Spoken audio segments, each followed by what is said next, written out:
Hello students, welcome back. Okay. In previous lecture we have discussed about the basic concepts of gravitation. What are the topics we will be studying. Okay. साथ ही में हमने concept शुरू किया था centrifugal जो हमने wind up किया वहाँ पे. ओके. अब हम आते हैं एक्चुअल स्टडी ग्रेविटेशन पे. ठीक है. अब हम बात करेंगे न्यूटन सर की. सर इजैक न्यूटन के बारे में बात करते हैं. सर इजैक न्यूटन ने क्या किया था, एक लॉ बनाया, ग्रेविटेशन को लेके एक लॉ बनाया. उस लॉ का नाम दे दिया universal gravitational law, universal law of gravitation, universal law of gravitation. ठीक है, ये पर्टिकुलर लॉ का नाम दे दिया. As the name suggest universal law of gravitation. इसका मतलब क्या हुआ, ये यूनिवर्स के किसी भी ऑब्जेक्ट पे अप्लाई कर सकते हो आप. न्यूटन ने कुछ इस तरीके से लॉ बनाया. अभी देखते हैं कि लॉ क्या है.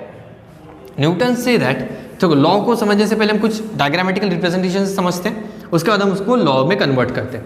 Okay, let us consider this is your object A, this is your object B.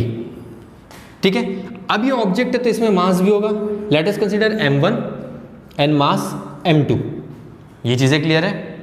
Okay, अब हमें पता है कि लॉ क्या कहता है कि भाई ग्रेविटेशनल फोर्स है, और ग्रेविटेशनल फोर्स कैसे एक अट्रैक्टिव फोर्स है, रिपल्सिव फोर्स नहीं. अपने टू टाइप्स ऑफ फोर्सेस होते हैं, attractive force and repulsive force. जब हम मैग्नेट के बारे में बात करते हैं तो मैग्नेट में आपको अट्रैक्शन भी दिखता है और रिपल्शन भी दिखता है. Opposite pole attract each other, same pole repel each other. Means magnet possess two type of forces, attractive forces and repulsive forces. But in gravitation there is no repulsion, there is only and only attraction. तो क्या करेगा, body A B पे apply करेगा force, just name it force applied by A on body B. Same क्या करेगा, body B भी apply करेगा on A. चीजें clear, this is attractive force. Okay, एक मास भी है. अब हमें पता है कि this object, this two objects are separated by some distance. Let us consider as D, let us consider as D. चीजें क्लियर है. ओके, तो अब न्यूटन सर ने क्या कहा था, according to Newton's law of gravitation, universal law of gravitation, he said that the force applied by the object is directly proportional to the product of their masses, that is m1 into m2. क्या कहा था, what was the statement of universal law of gravitation, that is force is directly proportional to the product of their masses, that is m1 and m2. Product हो क्या, product मतलब multiplication. ये first statement था universal law of gravitation का. अब second statement में क्या था, force is also inversely proportional to the square of the distance, to the square of the distance.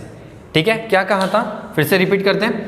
Force is directly proportional to the product of their masses and force is inversely proportional to the product of the square of the distance. Directly और inversely क्या होता है, directly proportional मतलब क्या होता है, if you increase the right hand side quantity, the same effect will be on the left hand side, that left hand side quantity will also increase. Directly proportional मतलब same effect. Inverse का क्या होता है, inverse मतलब inverse से समझ में आता है उल्टा, इनवर्स से उल्टा हो जाता है. Means if I increase right hand side quantity, left hand side quantity will be decrease. मतलब just inverse of that effect will be inverse. चीजें क्लियर है. Okay, now as we see that left hand side are equal, so right hand side को हम equate कर सकते हैं. How we will equate, we will combine this two statement. Force is directly proportional to the product of their masses and inversely proportional to the square of the distance. ये है हमारा particular universal law of gravitation जो Newton sir ने describe किया था. ठीक है, as we know whenever we will be removing proportionally sign there will be one of the constant रहेगा. Let us consider constant as capital G. तो यहाँ पे जो हम कांस्टेंट यूज करते हैं it is capital G, m1 into m2 upon D square. So this is your formula to calculate the force, gravitational force. This force is gravitational force. ये हम gravitational force के बारे में बात करें. ठीक है, जो फोर्स के बारे में बात करेंगे हम ग्रेविटेशनल फोर्स के बारे में बात करें. This is the formula use to calculate the gravitational force. अब हम ग्रेविटेशनल फोर्स मतलब यहाँ पे आप यूनिवर्स में किसी भी दो ऑब्जेक्ट के बीच में ग्रेविटेशनल फोर्स कैलकुलेट कर सकते हो बाय योर ओन. आप घर बैठे कैलकुलेट कर सकते हो कि if this is wall and I am standing over here ठीक है, ये ब्लैक बोर्ड है, ये व्हाइट बोर्ड है और मैं यहाँ पे खड़ा हूँ, तो हम दोनों के बीच में ग्रेविटेशन फोर्स हाँ अप्लाई हो रहा है।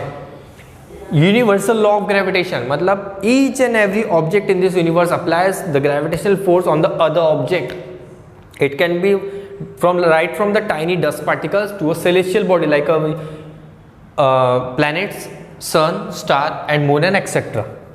ठीक है, तो जैसे पर्टिकुलर व्हाइट बोर्ड का मुझे मास पता चल जाएगा, मैं इसका मास कैलकुलेट कर सकता हूँ, मैं अपना मास कैलकुलेट कर, वेट नहीं मास कैलकुलेट कर लूंगा।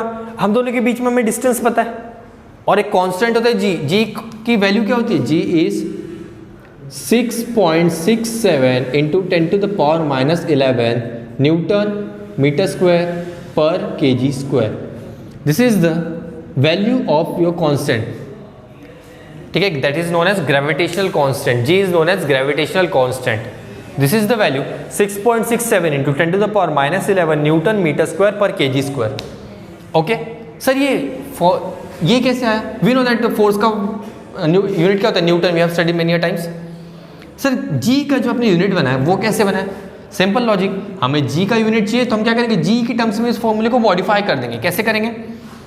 फॉर्मूला क्या था हमारा, F equals to G into m1 into m2 upon D square. हमें जी का यूनिट बनाना है तो जी के टर्म्स में फॉर्मूला करते हैं, डी को न्यूमरेटर में ले जाते हैं, m1 m2 को डिनोमिनेटर में। G equals to F into D square upon m1 into m2, ये बन गया। फोर्स का यूनिट क्या होता है, न्यूटन। अभी हमें यूनिट चाहिए ना, मैं तो सबका यूनिट, फोर्स का यूनिट क्या होता है, न्यूटन। डिस्टेंस का ऐसा यूनिट क्या होता है, मीटर। हमने लास्ट न्यूमेरिकल्स में देखे, मीटर का square it will be metre square. Mass का यूनिट क्या होता है, केजी ना, KG and KG into KG will be KG square, तो बन गया KG square. So this is the unit for G, that is gravitational constant. ये चीजें क्लियर है? Okay, by using this formula हम बहुत सारे न्यूमेरिकल्स देखने वाले हैं। इससे हम बहुत डिफरेंट सभी पर्टिकुलर टू ऑब्जेक्ट्स के बीच में ग्रेविटेशन फोर्स कैलकुलेट कर सकते हैं। अब इस फॉर्मूले के बाद और एक यहाँ पे क्वेश्चन अराइज होता है, ठीक है सर, ये ग्रेविटेशनल फोर्स चेंज हो सकता है क्या? अगर मैं कहता हूँ फॉर एग्जाम्पल, आपने देखा होगा 21 जून को सोलर इक्लिप्स हुआ, ठीक है, 21 जून को सोलर इक्लिप्स हुआ। सोलर इक्लिप्स में क्या था, sun, moon was in between sun and earth, this was the solar eclipse pattern, हाँ ना, यही था सोलर इक्लिप्स। ओके, अब हमें पता है सर एवरी टू ऑब्जेक्ट्स के बीच में ग्रेविटेशनल फोर्स अप्लाई होता है। मतलब क्या था सर, मून जब यहाँ पे था, मून जब लाइन में नहीं आता सोलर इक्लिप्स के पहले की बात, तो सन अर्थ पे ग्रेविटी फील्ड अप्लाई कर रहा था, यस। सन मून पे ग्रेविटी फील्ड अप्लाई कर रहा था, यस। मून अर्थ पे कर रहा था, yes, and vice versa, earth moon पे कर रहा था, अर्थ सन पे कर रहा था, एंड सन मून सन पे, ठीक है। ओके, तो सर अब क्या हुआ, सोलर इक्लिप्स हो गया, तो ये मून ने अपनी जो प्लेस थी वो चेंज कर दी और बीच में आ गया, सन और अर्थ के बीच में आ गया, ये हो गया सोलर इक्लिप्स। तो सर इस केस में जो सन अर्थ पे ग्रेविटी फील्ड अप्लाई कर रहा था, क्या इसमें चेंजेस आएंगे? So answer is no, a big no. यहाँ पे ग्रेविटी फोर्स के बीच में चेंजेस नहीं आता है, because gravity force does not depend on any third object which is coming in between them. The reason फॉर्मूले से पता चलेगा। कैसे पता चलता है ये देखते हैं। फॉर्मूला क्या कहता है, to find the gravitational force between any two object you need a constant which will not change, इसलिए तो वो कांस्टेंट है, चेंज कैसे होगा। After that you need the mass of both the object between which you are calculating the gravitational force. So let us consider mass capital M of the sun and small m of earth. Bigger object इसलिए bigger m दे दिए, smaller object हम sun और earth के बारे में बात कर रहे हैं। क्या मून के बीच में आने से इनका मास चेंज होगा? नहीं सर, मास तो चेंज होगा ही नहीं, क्योंकि मून तो एक एक्सटर्नल क्वांटिटी है ना, एड ऑन थोड़ी हुआ है, ना ही सब्सट्रैक्ट हुआ है। वो तो एक्सटर्नल क्वांटिटी वैसे ही रोटेट कर रहा था, रिवॉल्व कर रहा था अर्थ के अराउंड में। तो मून के बीच में आने से मास में कोई चेंज होगा? नहीं। डिस्टेंस में कोई चेंज होगा? नहीं सर, डिस्टेंस क्यों चेंज होगा? मून के लिए बहुत ज़्यादा स्पेस है, ऐसा थोड़ी था अरे थोड़ा सर को साइड दो, सन है ना, थोड़ा साइड दो, मुझे बीच में आना है आपके, इस तरीके से थोड़ी रीज़न था, है ना। मून के पास तो बहुत ज़्यादा स्पेस थी, तो वो वैसे ही ट्रैवल कर रहा था, वैसे ही घूम रहा था, तो हमें स्पेस में चेंजेस हुआ कि ऐसा तो नहीं है कि चलो मून आ रहा है थोड़ा एडजस्ट, अरे अर्थ थोड़ा इधर खिसक जाओ, सन थोड़ा इधर जाओ, मून को आने दो, ऐसा हो रहा है क्या? नहीं हो रहा है। मतलब डिस्टेंस भी चेंज नहीं हो रहा है।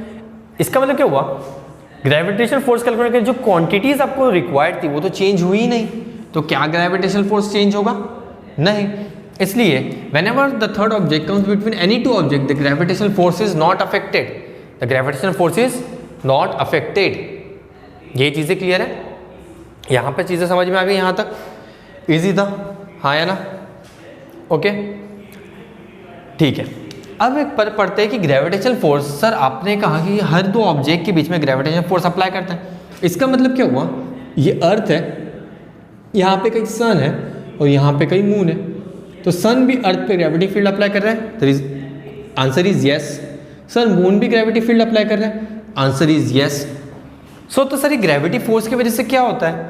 वी नो दैट कि फोर्स की वजह से ऑलवेज इनर्शिया चेंज होता है। एक ऑब्जेक्ट रेस्ट में है तो मूव करता है, मोशन में होता है, एक मोशन में है तो रेस्ट करता है। तो सर यहाँ पे अगर हम इसे कहते हैं कि ग्रेविटेशनल फोर्स है तो इसका भी तो कोई रिजल्ट होना चाहिए। Yes, there is an result. अब हमने कहा कि एक अट्रैक्टिव फोर्स है, तो सर ये अर्थ मून की तरफ अट्रैक्ट क्यों नहीं होता है? ग्रेविटी फोर्स है तो आपने कहा अट्रैक्टिव है, पर फिर भी नहीं हो रहा है। सर बहुत सालों से अर्थ वहीं पे, मून भी वहीं पे, सर मून अर्थ की तरफ अट्रैक्ट क्यों नहीं होता है? द रीज़न इज हमारी पूरी गैलेक्सी में सिर्फ क्या मून और अर्थ ही ऑब्जेक्ट है और सिर्फ सन है? नहीं, अदर प्लैनेट्स भी है। वो प्लैनेट्स भी क्या कर रहे हैं? पर्टिकुलर आपके सभी सेलेस्टियल बॉडी पे फोर्स अप्लाई कर रहे हैं। सभी सेलेस्टियल बॉडी पे क्या कर रहे हैं? फोर्स अप्लाई कर रहे हैं। मतलब यहाँ पे क्या हो रहा है? Gravity field her each and every part में अप्लाई हो रही है। ये चीज़ें क्लियर है? ओके। अब इसलिए सभी ऑब्जेक्ट, जैसे मून अर्थ पे कर रहा है, अर्थ मून पे कर रहा है, सन अर्थ पे कर रहा है, अर्थ सन सन वीनस मर्क्यूरी, एक गैलेक्सी दूसरे गैलेक्सी पे कर रहे हैं, बिकॉज ये भी ऑब्जेक्ट है। ठीक है, तो इसी तरीके से सभी एक दूसरे पे ग्रेविटी फील्ड अप्लाई कर, जिसकी वजह से वो एक दूसरे की तरफ अट्रैक्ट नहीं होते, इसलिए वो डिस्प्लेस भी नहीं होते, मतलब कंप्लीटली मूव नहीं कर जाते। ठीक है, पर मून का जो ग्रेविटी फील्ड है इसका इफेक्ट देखने मिलता है। कहाँ पे मिलता है? You have seen high tides, you have heard about high tides and low tides on coastal region. Coast पे आपने देखा होगा high tides and low tide. ठीक है, ये high tide and low tide क्यों होता है? What is the reason? There are many reason, like rotation of the earth, revolution of earth, and one of the major और एक reason है that is gravitational force of moon. ठीक है, अब moon क्या करता है? We know that earth is covered by water, 1/3 of earth is covered by water. ये वाटर है, ठीक है, दिस इज लैंड पार्ट, ये लैंड हो गया हमारा और ये वाटर हो गया। मतलब water has huge mass on the earth surface, है ना, वाटर की क्वांटिटी ज़्यादा है तो इसका मास भी ज़्यादा होगा। अब क्या कर रहे हैं? मून छोटा है एज कम्पेयर टू अर्थ, तो मून अर्थ पे ग्रेविटी फील्ड तो अप्लाई कर रहा है, पर वो ग्रेविटी अर्थ को अपनी तरफ अट्रैक्ट नहीं कर पा रहा है, पर ग्रेविटी फील्ड तो तभी भी प्रेजेंट है।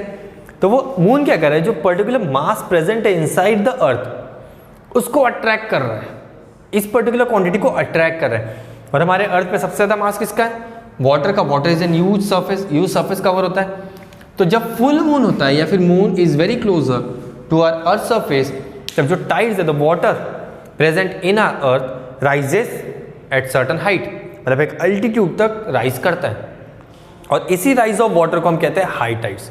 तो high tides is a result of gravitational force applied by moon and the sun. चीजें क्लियर है? बिकॉज अर्थ के पास सबसे नियरेस्ट ऑब्जेक्ट, सेलेस्टियल ऑब्जेक्ट हम बात करते हैं, अर्थ के पास जो सबसे नियरेस्ट ऑब्जेक्ट है that is moon, which is just 3 lakh something kilometers far from moon. Okay, तो बहुत पास में। Okay, we can go over that. ठीक है, तो अब क्या हो रहा है? ये जो वाटर है, वाटर इज यूज, तो वाटर को वो अट्रैक्ट करता है due to gravity field. Rotation revolution तो एक रीजन है ही है, नो डाउट, पर ग्रेविटी भी one of the main reason है। जो मून की ग्रेविटी फील्ड वो अट्रैक्ट करने की कोशिश करता है, वाटर क्या करता है? राइज होने की कोशिश, it goes towards the, try to move in upward direction, जिसकी वजह से क्या होता है? वो हाई टाइड शो करता है। ये चीज़ें क्लियर है? समझ में आ गई? हाँ है ना? इज ये इफेक्ट ऑफ ग्रेविटी फील्ड आपको समझ में आ गई? ठीक है, अब back to concept that is Newton concept आता है। ठीक है, न्यूटन ने क्वेश्चन अरेज किया था, यार whatever thing which I am throwing in upward direction, it always comes in vertical downward direction only. So there is certain direction of gravity field. Yes, gravity field का एक direction होता है, gravity force का एक direction होता है. And what is the direction? Direction is towards the center. Towards the centre. Gravity field is always attracted towards the center of any object. मतलब अगर ऑब्जेक्ट बी को अट्रैक्ट कर रहा है तो कहाँ पे कर रहा है? Towards its center. So force will be like this, the attraction will be from center to centre.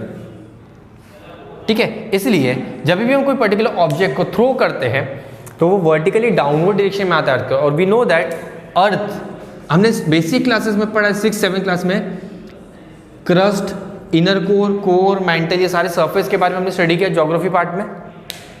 We know that core is in center of our earth, वहीं पे हमारा सेंटर होता है अर्थ का। तो कोई भी अगर आप ऑब्जेक्ट थ्रो करोगे तो it will always travel to the center of the अर्थ।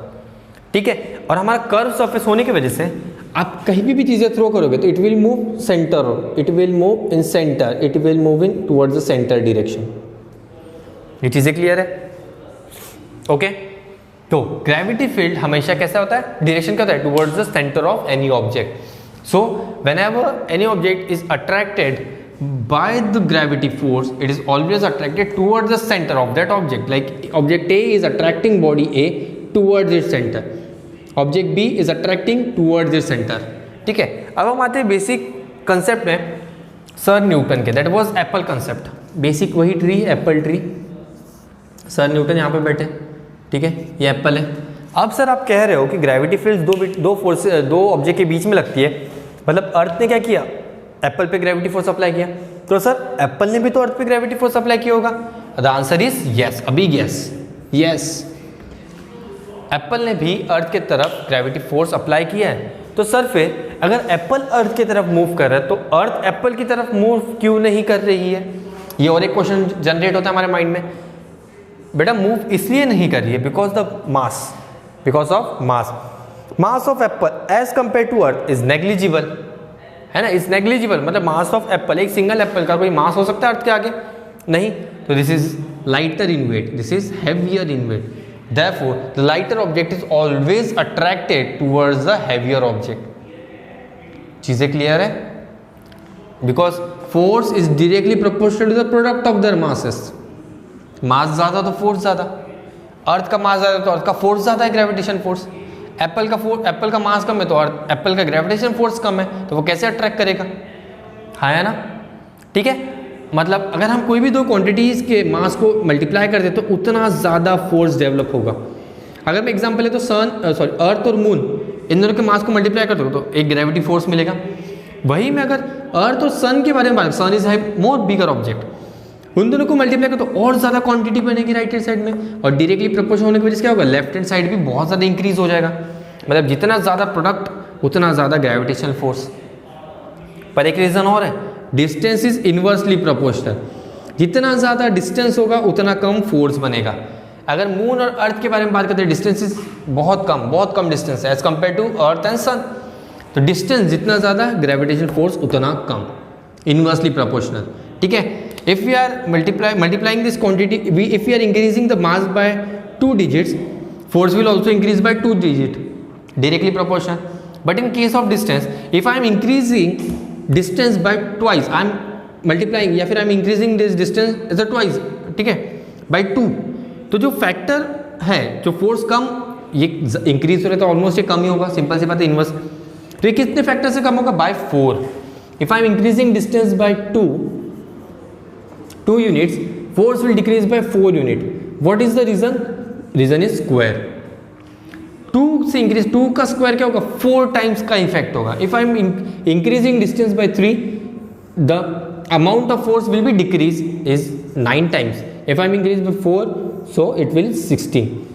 देखो यहाँ पे जो क्वांटिटी वो 1 से इंक्रीज हो रही है, पर यहाँ पे क्वांटिटी देखो बहुत ज़्यादा distance, this is 5, this is almost 7, तो क्वांटिटी इंक्रीज हो रही है। ठीक है, तो जितना ज़्यादा आपका डिस्टेंस बढ़ेगा उतना ही ज़्यादा आपका फोर्स कम होते जाएगा ऑटोमेटिक। ये चीज़ें क्लियर है? ये समझ में आ गई? हाँ या ना? Okay, so this is our basic concept by in which we have studied centripetal, centrifugal, universal law of gravitation, formula and its unit, what are the effects of gravitation. ठीक है, why the apple is not attracting the earth? Because of mass. what are the effects of this particular formula? What will be the effect if I increase mass on the force, gravitation force, if I'm increasing distance, effect on gravitation force. So these are the basic concept. Okay, and next step, next part we will be seeing the Kepler theory. What was the Kepler law and what was his theory towards our universe, that is our motion of planets around the sun. We'll be observing that. Okay, after that we will be seeing free fall condition and so on. Okay, thank you for today's lecture.